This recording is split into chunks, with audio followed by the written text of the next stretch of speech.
All right, so here's something you've probably never questioned, okay? Ice cream sales go up in the summer, and so do shark attacks. Now, nobody actually thinks ice cream causes shark attacks. At least I hope so, because that one's an obvious one.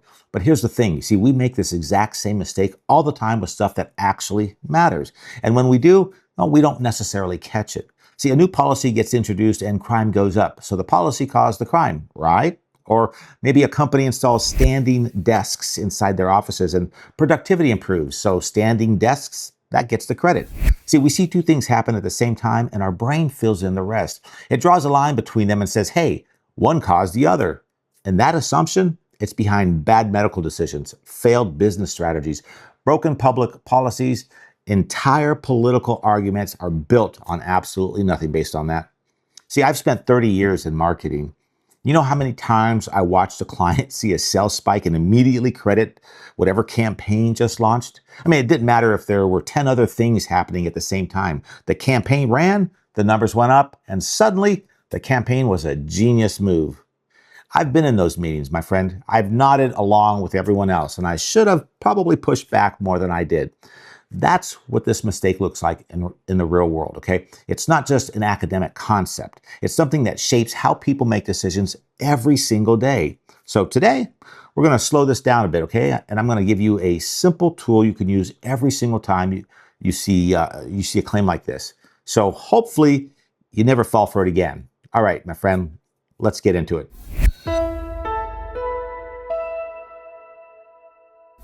So let's get clear on what we're actually talking about, okay? So correlation means two things move together. So one goes up, the other goes up, or one goes down, and so the other one does too. They're basically connected in some sort of pattern. Now, causation means one thing actually produces the other. So if we have an item A, it directly makes item B happen, or thing B happen. And those correlation and causation are not the same thing. And the gap between them is where most bad thinking lives. See, here's what I want you to remember. When two things move together, there are really only three possibilities. So possibility one, A causes B, and that's the story we usually jump to. It's the obvious one. And possibility two is B causes A, which is basically the direction here is reversed. So maybe the effect is actually the cause. And then possibility three, something else is causing both. So there's a third variable hiding in the background that explains everything. And I call this the three-path test. And it's going to become one of the go-to tools I hope you use every time you come across a scenario like this here. You know, every time someone presents a causal claim, for example, you know, you want to run these three paths before you accept any of them. Now, quick note on why this is so hard for us. See, your brain is a pattern matching system. And that's what kept your ancestors alive many, many years ago, thousands of years ago. See, they saw plants move, or rustling in the grass, and they assumed it was a predator. So what'd they do? They ran. That's useful when you're avoiding lions, but it's not useful when you're evaluating a headline. See, there's a thing called narrative bias, and your brain doesn't just see patterns, it builds stories around them. It needs the patterns to mean something. So two things happen at the same time. Your brain doesn't say, hey, interesting coincidence. It says one must have caused the other. So your brain would rather have a wrong explanation than no explanation at all. And that changes things. Okay, so let's get back to our ice cream and shark attack example here. So in this time, let's actually slow down and think it through properly, okay? So what I want you to do is walk through 5 questions with me. And they're pretty simple. And once they click, hopefully you'll use them everywhere. So the first question, what exactly is being claimed here? Sounds obvious, right? But see, most people skip this question. They claim, the claim is ice cream sales and shark attacks go up together. And that's it. That's all the data gives us. Two things moving in the same direction, basically. But the implied claim, the one your brain fills in, is ice cream somehow causes shark attacks, or that they're meaningfully connected. Just naming the actual claim versus the implied claim is half the battle. All right, question 2 is, what are we assuming? So the big assumption here is direction, okay? We're assuming A leads to B, ice cream leads to shark. But what if the relationship runs the other way? Or what if neither one causes the other at all? So we're also assuming there's nothing else going on, no third factor. And that's a huge assumption to make without even checking. And then the third question, what's actually supporting this? So in this case, someone noticed two trends on the same timeline, and that's it. That's the whole evidence base. No controlled experiment, no randomization. Nobody tested whether pulling ice cream off the shelves would reduce shark attacks. And look, I get it, okay? Not every claim needs a randomized trial. But when somebody's telling you one thing caused another, you should be asking, well, what kind of evidence is behind this? Is this a real study, or is it just two lines on the same graph?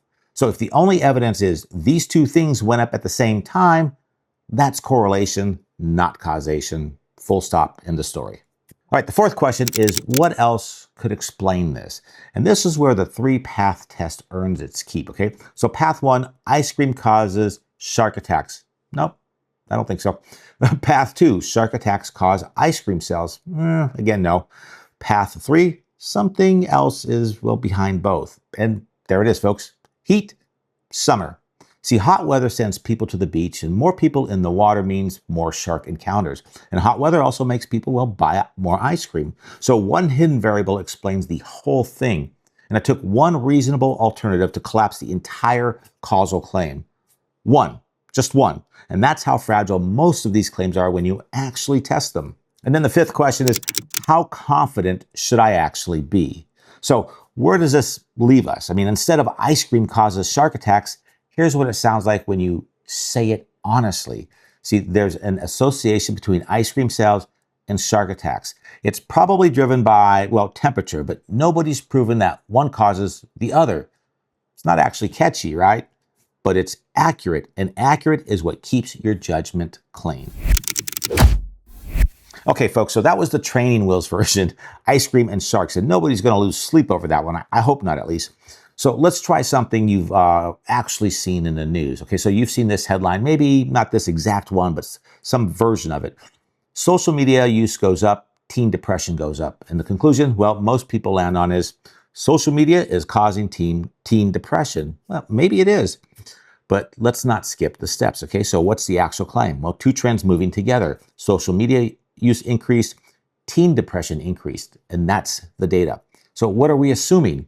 Well, we're assuming direction. We're assuming social media is the driver, but what if depressed teens are drawn to social media because, well, they're already isolated? That's path two. See, the arrow might point the other way. So what's the evidence? Well, most of the big studies here are correlational, okay? They track trends over time. So very few are controlled experiments. Some researchers have found effects of that. Others, well, they haven't. So the research is a lot messier than the headlines suggest. Well, what else could explain it?